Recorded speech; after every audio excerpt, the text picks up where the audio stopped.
померлые трусики и их сосудины. Так любила своих поросят, с такой любовью кормила, капотом их там по осени зарезать. Гэта як бы абсалютна нейкая ересь, агуркі на твар, з'ешце вы гурок. Не хапае кагосьці ў касцюме маткі.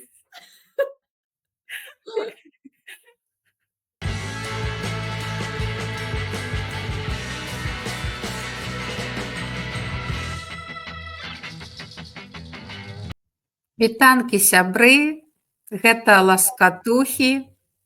Вітанкі, Яна. Вітаю, Воля.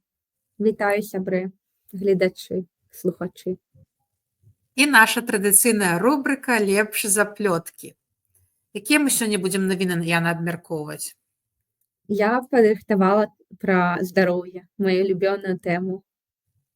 Пра старэнне. Ну, у мяне таксама пра здароўе вось так супала. Мы, дарэчы, з Янай ніколі асабліва не дамаўляемся загадзя, што вось давай пра гэта мы штосьці чытаем, штосьці знаходзім. І вось сёння супала, што мая навіна таксама, яна тычыцца здароўя. Ну, давай, як заўсёды, ты пачынай, а потым я сваю. Ну, давай. Я недавно прочитала книжку про то, як звязана здароўе фізічнае з псіхалагічным здароўем. І мяне ўразіла гэта, таму што я вельмі ўсё жыццё была сфокусавана на фізічных паказчыках. І трошкі так на псіхалагічнае здароўе не звяртала ўвагі, таму што, як бы, калі ты там не вар'ят нейкі, здавалася, што ўсё нармалёва. А тут я прачытала кніжку, дзе расказваецца пра навуковыя эксперыменты, наколькі псіхалогія чалавека ўплывае на яго фізічныя паказчыкі. І хацела вось сёння паказаць табе артыкул, дзе на трусіках паказваецца, што яны, нягледзячы на аднолькавыя гены, аднолькавы тып там трусікаў, аднолькавае харчаванне, атрымалі зусім розныя эфекты па таму, колькі ў іх адклалася бляшак у сасудах. Вось гэта, як кажуць, там, халестэрын будзеш есці, ёсць добры, кепскі халестэрын. І мовіць, гэта ўсё вельмі ўплывае. Гэта ўсё ўплывае, але ёсць адзін яшчэ фактар вось гэтага даследавання, які таксама, як высветлілася, уплывае. І высветлілася гэта, дарэчы, калі спрабавалі карміць высокакаларыйнай дыетай з халестэрынам кепскім, каб наўмысна паказаць, што вось выклікаюцца бляшкі. Але высветлілася, што вось у групе адной яны, хаця елі ўсе аднолькавае, кепскае, у іх адклалася па-рознаму гэтых бляшак. Яны спрабавалі знайсці, гэтыя навукоўцы, у чым фішка, што яны не даглядзелі, што вось гэтыя трусікі на кепскай дыеце нармалёва сябе адчувалі. І высветлілася, што даглядал постдок за тымі трусікамі, у якіх было лепшы стан вось гэтых сасудзін, студэнтка, якая вельмі добрая была, якая іх лашчыла, якая ім не проста там падсунула кепскую ежу і пайшла займацца сваімі справамі, а яна іх там песціла, яна і мёда давала, яна іх там, песні спявала, размаўляла. І менавіта гэтыя трусікі, яны былі з лепшымі паказчыкамі. Я нават пакажу зараз фотку, пашару экран, як выглядалі памерлыя трусікі і іх сасудзіны. Вельмі жорсткія даследаванні. Мне, як вегану, было балюча глядзець на гэтую эксперыментальную частку, дзе яны там расказваюць, вось 2 тыдня добры постдок песціў трусікаў, а потым пасля 2 тыдняў эксперымент скончыўся. І вось вам фоткі, як выглядалі трусікавыя сасудзіны. Слухай, это вось мне, пакуль ты там шукаеш, мне вось такі дысананс заўсёды быў, як бабуля там у вёсцы так любіла сваіх парасят, з такой любовью кормила, капотом их там по осени зарэзаць. Каб добрае мяса атрымаць. На левым баку вось тут трусікі, якіх песцілі. Вось у іх, як бы ты бачыш бляшкі вось гэтыя, яны расфарбаваны, але іх значна менш, чым у тых, якія справа, як бы кантрольная група, якіх не песцілі, але яны па ўсім іншых паказчыках былі аднолькавыя. І абое былі як бы на кепскай дыеце. Яшчэ цікавага, што ў іх як бы канцэнтрацыя холестэрына, мне здаецца, была аднолькавая ў крыві, то бок па гэтых сасудзінах плавалі падобныя кепскія вось гэтыя рэчыва, але яны не стварылі вось гэтыя бляшкі. То бок, напэўна, праз вось гэтыя псіхалагічныя паказчыкі нешта яшчэ было, што пазбаўляла ад вось гэтых бляшак. І я пасля гэтага артыкула, пасля гэтай кніжкі пачала там чытаць яшчэ рознае.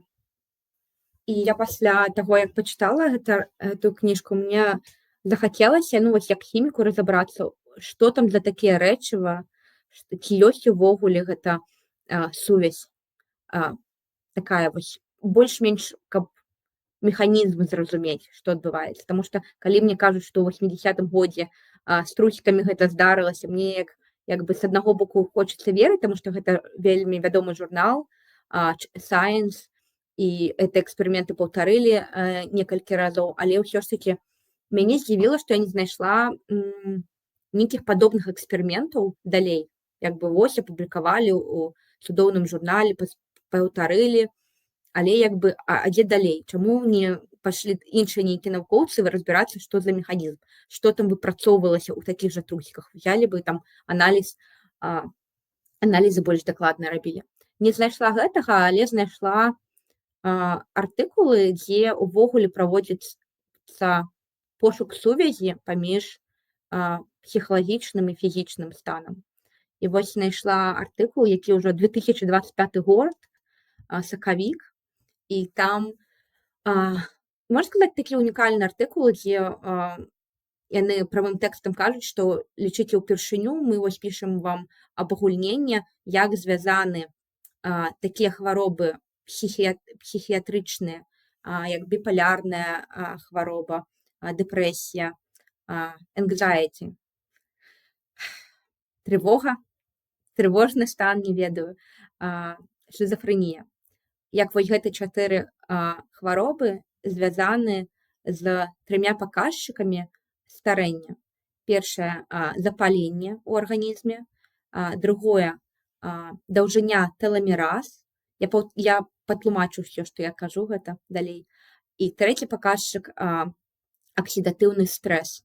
То бок вось гэтыя 3 рэчы, аксідатыўны стрэс, даўжыня тэламеразы у вось гэтых храмасомах нашых XY і таксама захапленне, гэта як бы усімі прызнана, што гэта тое, што паскарае нашае старэнне. І вось у гэтым артыкуле яны глядзелі, якая сувязь вось гэтых паказчыкаў, якія можна памераць і даведацца, як хутка ты старэеш, з вось гэтымі псіхалагічнымі хваробамі. І яны вельмі доўгі там артыкул на 30 сторонак, але як заўсёды бывае ў навуковых артыкулах, яны так вельмі асцярожна, як бы 20 артыкулаў апішуць, але ў канцы недастаткова дадзеных, каб сказаць дакладна. Але я б сказала з таго, што я прачытала, што ўсё ж такі, там ёсць цікавыя моманты, я хачу пра іх сказаць, што, напрыклад, даўжыня тэламеразы для людзей, якія ў дэпрэсіі, яна сапраўды з 42 даследаванні толькі ў 9 была паказана, што ёсць вось залежнасць. Даўжыня тэламеразы, зараз патлумачу, чаму гэта важна, доўгая яна, кароткая. У нас вось ёсць у кожнай клетцы нашага цела ёсць вось біялогія, вы там памятаеце, вось клетачка, гэта ў цэнтры там ядро, у гэтым ядрэ наш генетычны матэрыял, наша ДНК. Наша ДНК, яны скручваюцца там пэўным чынам у вось гэта XY храмасомы, то бок вось гэта ўся доўгі ланцужок ДНК скруціўся ў XY храмасому, і на канцах вось гэтага ікса ёсць такія як шапачкі. Можна ўявіць тут вяровачку, шнурок з вось гэтай шапачкай у канцы, каб шнурок не разматваўся. Тое самае на нашых храмасомах. І калі вось гэтыя шапачкі, яны доўгія, гэта значыць, доўга ты яшчэ будзеш жыць, таму што яны як бы абараняюць ДНК. Чым хутчэй яны скарачаюцца, а яны скарачаюцца па-любому з цягам жыцця хутка або марудна, але яны скарачаюцца. І калі вось гэтыя шапачкі яны кароткія або скарачаюцца хутка, ну гэта значыць ты старэеш хутка. І вось гэта можна як бы памераць, і паказана, што вось у 9 даследаванняў з 42, што яны сапраўды паскараюць хутка скарачаюцца гэтая даўжыня тэламераз. Але яны як бы там кажуць, ну гэта яшчэ як бы не зусім паказальна, таму што вось толькі так мала даследаванняў агулаў, і шмат даследаванняў, якія паказалі, што няма залежнасці. Але, як я зразумела, вось у гэтых усіх даследаваннях вельмі важна, каб яны ўзялі вялікую падборку людзей, каб яны, напрыклад, там не толькі мужчыны, а там і жанчыны уключылі, каб яны розныя расы ўключылі, каб яны розныя ўключылі прычыны дэпрэсіі. Як бы дэпрэсія гэта такі даволі шырокі панятак, і там яны там, напрыклад, казалі, што вось у падлеткаў з дэпрэсіяй праз акне у іх не знайшлі залежнасці памяншэння тэламеразы. Вось табе адно даследаванне, якое паказала, што сувязі няма. Але, прабачце, параўноўваць падлеткаў з дэпрэсіяй праз акне і параўноўваць іншыя групы, гэта трошкі рознае, і хацелася б мне, вось, каб нарэшце хто-небудзь ужо зрабіў нейкае такое грунтоўнае даследаванне, дзе ўсе гэтыя параметры розныя, яны больш-менш нармалізаваліся. Вось ёсць такі тэрмін нармалізацыя. То бок паглядзець у кожнай гэтай групе, ці ёсць залежнасць ці не. Ну і ўжо падсумаваць. Мне спадалося з таго, што вось гэта 9 даследаванняў, якія всяго 9, яны кажуць, яны такія самыя больш-менш грунтоўныя, дзе яны там і розныя ўзросты бралі, і розныя этнічныя групы, розныя фінансавыя там групы параўноўвалі. Мне было адчуванне, што даволі такі відавочна, мне падаецца, што калі ў цябе дэпрэсія і ў цябе гэта ўплывае на фізічны стан, ты там харчуешся па-іншаму, а паміж харчаваннем, напрыклад, і там даўжынёй тэламеразы і старэннем ёсць сувязь даказаная, яе вельмі лёгка даказаць. А яшчэ, вось, вяртаючыся да другога паказчыка, тэламеразу мы сказалі, што он як бы не даказана, аксідатыўны стрэс і дэпрэсія звязаны. Всё, паказалі, даказалі, там дастаткова гэтых даследаванняў. І аксідатыўны стрэс гэта што? Таксама трэба сказаць. Гэта пра свабодныя радыкалы. Свабодныя радыкалы гэта такія як бы хімічныя часткі, якія суперрэактыўныя, такія радыкалы. Вось. І яны, паколькі яны радыкалы, яны хочуць там зусім узаемадзейнічаць, і калі іх зашмат, яны ўзаемадзейнічаюць з чым папала, і ланцуговыя рэакцыі ўтвараюцца, і яшчэ больш радыкалаў утвараецца. І гэта ўсё вядзе да таго, што людзі хварэюць, і людзі старэюць. І натуральным чынам у кожнай клетцы нашага арганізма, калі там, напрыклад, энергія ўтвараецца, і адбываецца так званы працэс аксідатыўнай фасфалідацыі, у нас натуральным чынам утвараюцца радыкалы, але іх натуральным чынам гасяць, скажем так, антыаксіданты, якія ёсць у нашым целе, з ежы. І калі вось гэты баланс ёсць, усё нармалёва. Аксідатыўнага стрэса асабліва няма, але радыкалы ёсць, але яны збалансаваны. Аксідатыўны стрэс гэта менавіта калі занадта шмат стрэсу вось гэтых свабодных радыкалаў, але недастаткова вось гэтых антыаксідантаў. І вось, вяртаемся да дэпрэсіі. З дэпрэсіяй павышаецца гэты аксідатыўны стрэс. То бок у нас нашмат больш вось гэтых радыкалаў і можна сказаць, не спраўляюцца аксіданты ў нашым арганізме. І гэта вядзе да запалення. Запаленне гэта трэці паказчык, які ўплывае на старэнне. Запаленне гэта ўжо нешта такое не на малекулярным узроўні, вось як я сказала там з аксідатыўным стрэсам. Гэта ўжо такая больш такое паняцце больш агульнае на ўзроўні органаў. Калі там ёсць нейкая праблема, нейкае пашкоджанне, выкідваецца цэлы арсенал там хімічных хімічных там тых же самых свабодных радыкалаў, дарэчы, у месца пашкоджання выкідваюць таксама клеткі, там манацыт, напрыклад, яшчэ там розныя. І гэта як бы добра, калі на пашкоджванне выкідваецца цэлы гэты арсенал. Але праблема ўзнікае, калі яго зашмат, гэтага захаплення, зашмат пашкоджванняў, і пастаянна арганізм у такім хранічным рэжыме кідаецца дапамагаць гэтым пашкоджанню. І вось паміж захапленнем у арганізме і дэпрэсіяй яны таксама паказалі, што такая сур'ёзная ёсць даказальная база, што ёсць сувязь. І вось на фоне гэтага мне проста вось хацелася сказаць, што ёсць, атрымліваецца, дадзеныя, што людзі па факту старэюць хутчэй, фізічна ёсць паказчыкі, якія пагаршаюцца на фоне таго, што узнікае псіхічная хвароба. І там у артыкуле яны яшчэ кажуць, што недаказана, незразумела, што прычына, а што наступства. Ці гэта дэпрэсія выклікае вось гэты усю гэту хвалю фізічнага, ці гэта фізічнае яно назапашвалася і яно паўплывала на мозг. Гэтым займаецца навука нейрапсіхіятрыя. Псіхіятрыя хваробамі мозга, якая мозгам займаецца, нейралогія, напрыклад. І гэта свежая навука, і таму артыкулаў не так і шмат, і даследаванняў таксама не так шмат.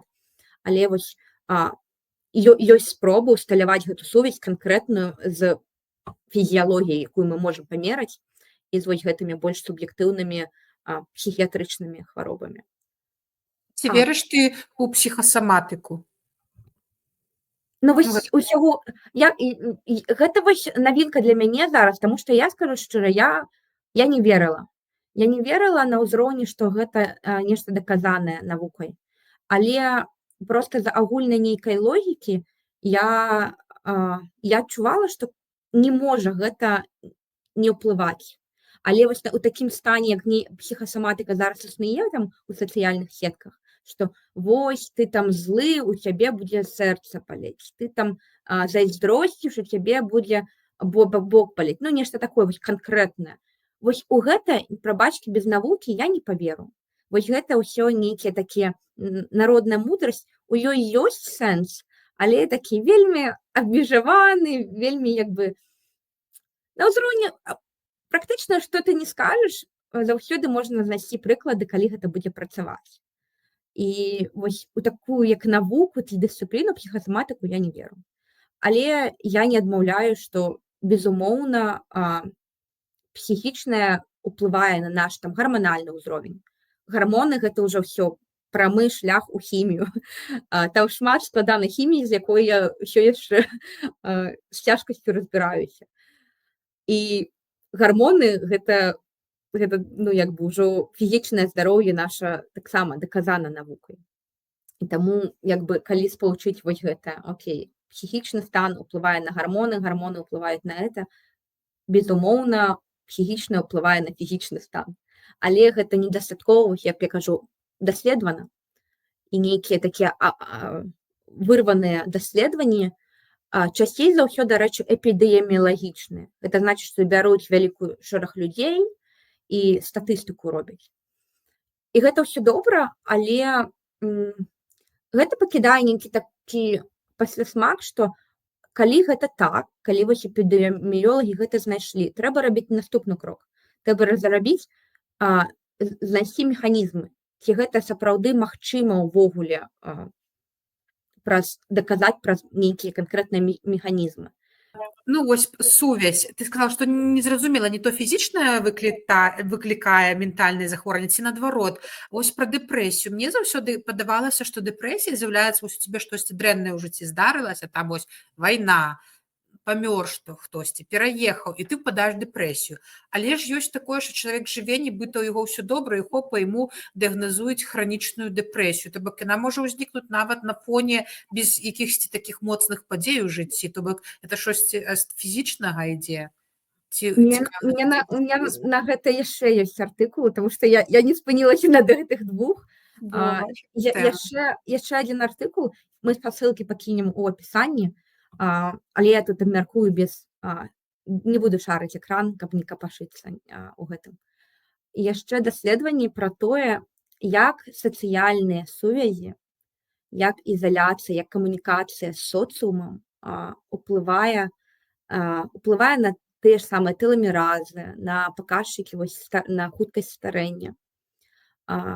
І з пункту гледжання эпідэміялогіі гэта вядомы факт з даследавання, самага доўгага даследавання у медыцыне, мне здаецца, з 38-го года Гарвард даследаваў людзей па ўсяму свету і спрабавалі зразумець, хто жыве даўжэй за ўсіх.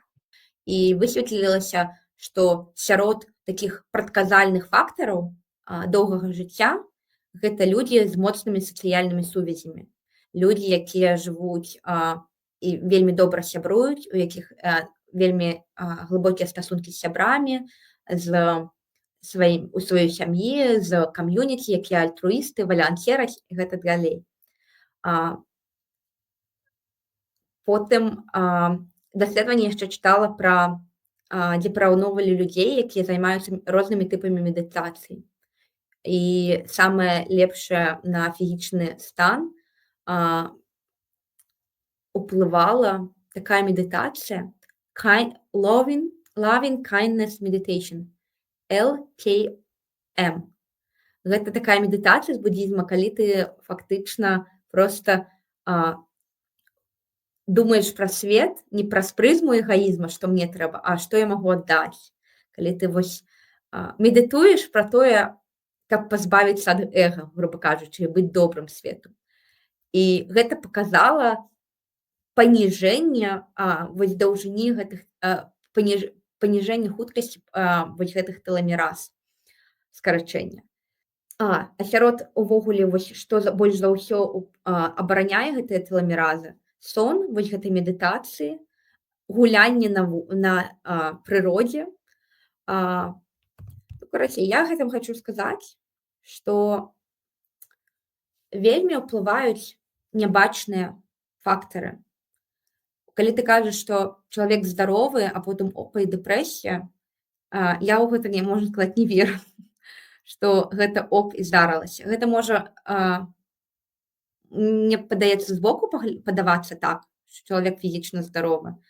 Але тое, што ў нас у галаве, не бачана нават навукоўцам. Псіхіятрычныя захворванні, яны на словах, размовы, тэрапіі, але ты не можаш як там трусіку разрэзаць мозг і там нешта памераць. Даволі свежая гэта такая галіна, і таму, ведаючы, што так уплывае гэта мазгавая дзейнасць, нейкія там нават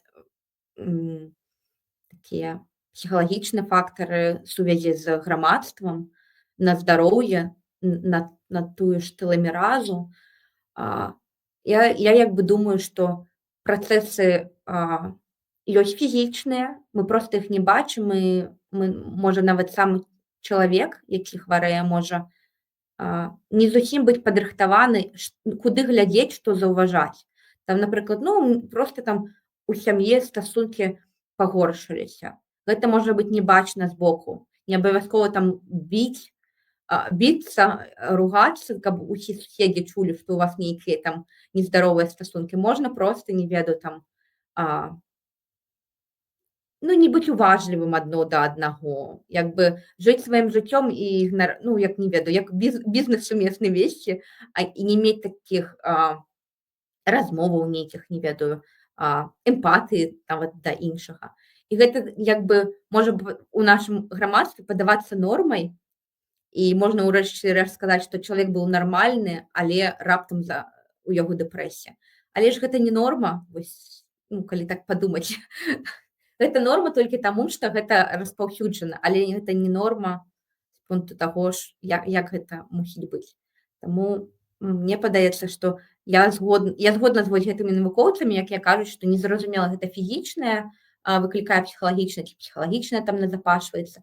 Тое самае можна сказаць пра незаўважныя гэтыя нездаровыя псіхалагічныя нейкія моманты. Тое самае можна сказаць пра незаўважныя фізічныя нейкія хібы ў арганізме. Таму што нас ніхто не дыягнастуе цябе, доктар, медыцына, пакуль ты не захварэў ужо так канкрэтна, што ўжо каню каню бачна, што ж нешта не так. Людзі самі не заўважаюць, як яны сябе адчуваюць. Я вось літаральна на днях гаварыла, з дзяўчынай, а як вось мераць, я дастаткова п'ю вады ці не, там сказалі 2 літра піць.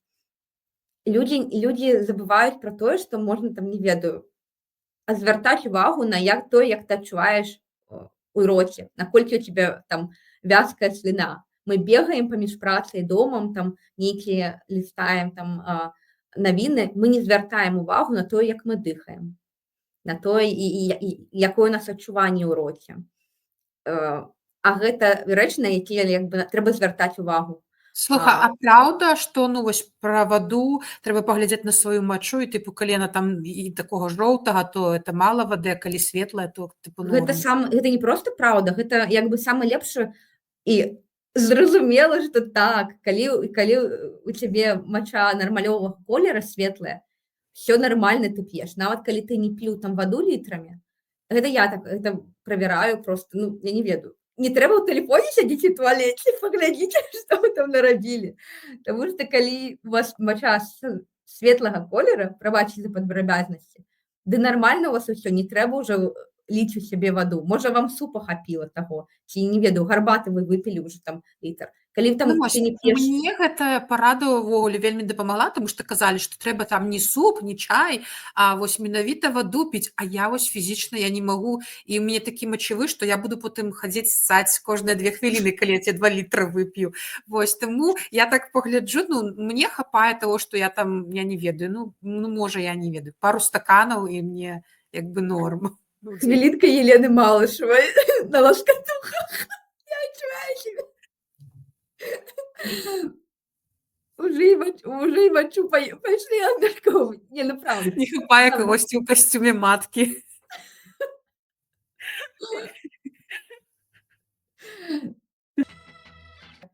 І вось калі казаць пра здароўе, штось яшчэ хацела дадаць, што вось навінкі там з нядаўняга, што ноччу спаць, каб лепей. У глыбейшай там фазы перахадзіць, каб мозг самаачышчаўся, а мозгу трэба самаачышчацца падчас сна, гэта толькі магчыма. Там трэба, каб тэмпература паніжалася. І ўжо прадаюцца матрасы, якія мяняюць тэмпературу цягам ночы. Я думаю, ну ё-маё, ну гэта, ведаеце, съездзіце на выходныя ў намёт, у паход, і у вас тэмпература будзе натуральна мяняцца цягам ночы, таму што як бы халаднее, і зямля мяняе тэмпературу. Ці там гэтыя вось нейкія пантофлікі такія анатамічныя, каб ты ішоў, і пальчыкі ў цябе былі шырокія, і каб стапа вось рухалася. Кажуць, трэба хадзіць там па зямлі, граундінг, не ведаю, як там перакладаецца, але вось што па зямлі трэба хадзіць, і басанож хадзіць. Я думаю, ну гэта ж уже было. Гэта ж як бы не пра рух наперад, што мы нешта вынайшлі. Мы як бы проста спрабуем унесці тое, што было ў мінулым нармальна, у наша новае, не зусім нармалёвае па мерках мінулага жыццё. Вось я пра тое, што здаецца, што няма куды спяшацца. Проста нейкія ёсць такія рэчы лагічныя. Вось гэтая база здароўя даўгалецця, яна, мне здаецца, многімі людзьмі увогуле не выконваецца, проста ігнаруецца. Многія людзі шукаюць там нейкія саплементы, нейкія там дэвайсы. І я сама той чалавек. Я скажу, я гэта шукаю, але я ў гэтым давно, і я ўжо нейкія звычкі выбудавала, і я ведаю, што, напрыклад, тое я ўжо раблю, база нейкая пакрыта, а калі я даведваюся пра нейкі дэвайс, я ўжо на гэта гляджу праз прызму, ці магу я гэта зрабіць без дэвайса, проста памяняўшы лад жыцця. Ну, а то вучыш у нас там, во, ўсё натуральнае, дык вось замест працэдур для твару агуркоў бы наклала, і ўсё, навошта табе гэта? Свядома натуральна. Ну, гэта як бы абсалютна нейкая ересь. Агуркі на твар, з'ешце вы гурок. З'ешце вы гурок, не марнуйце прадукт.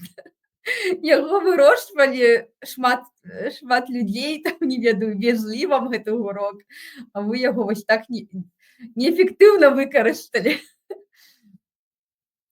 Як у любога слова, мне здаецца, гэта слова натуральнасць, яно ой, усе сэнсы падменены, і кожнае слова, што не скажаш, сэнс уже трэба ўдакладняць, што ты меў на ўвазе.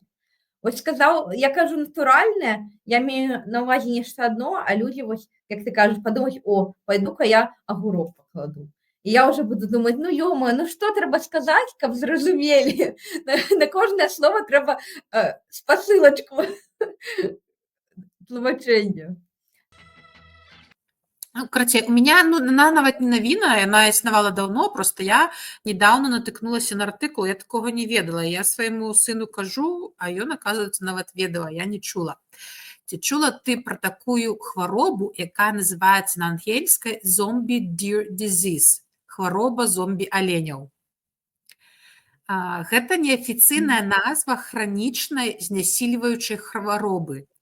Па-ангельску ізноў chronic wasting disease, якая можа ўзнікаць у аленяў, ласёў і іншых жуйных жывёлаў сямейства аленевых.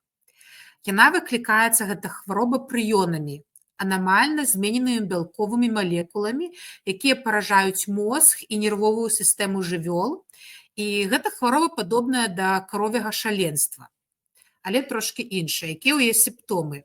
Жывёлы, якія заражаюцца гэтай хваробай, могуць выглядаць здаровымі на працягу доўгага часу, але паступова ў іх з'яўляюцца наступныя прыкметы. У іх змяняюцца вельмі паводзіны.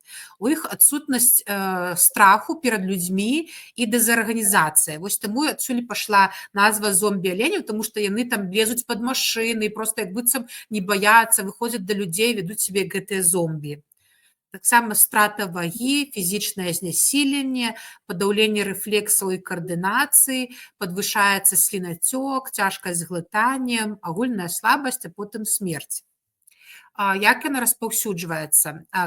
Праз кантакт з біялагічнымі вадкасцямі, сліна, мача, фекаліі. І праз забруджаныя глебу і корм, то бок гэта перадаецца. Калі вось адзіна жывёла там паела нейкі корм, потым наступная, і праз сліну так і заражаюцца. Эта хвароба, яна даволі ўжо пачала быць больш распаўсюджанай у США і Канадзе.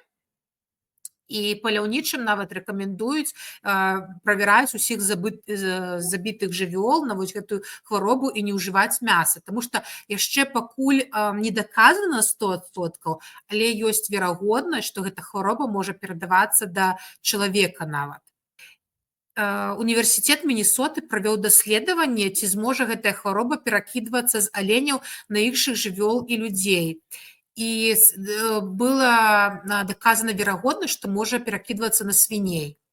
Ну і таксама, што дзікія свінні могуць заражацца, што азначае, што хатнія свінні таксама могуць зараджацца. Ну і людзі, якія будуць есці гэтых свіней, яны таксама змогуць заразіцца. А якая вось прычына гэтай хваробы? Гэта нейкі вірус? У адрозненні ад вірусаў або бактэрый, яшчэ вось цікавы факт, калі вось гатуеш ты там ежу, вось, то яны ўсе забіваюцца, а тут наадварот тэрмічная апрацоўка канцэнтруе хваробу і робіць яшчэ больш небяспечнай. То калі вы заб'еце там свінню ці аленя з гэтай хваробай, то яна стане яшчэ нават больш канцэнтраванай, з'ясіце.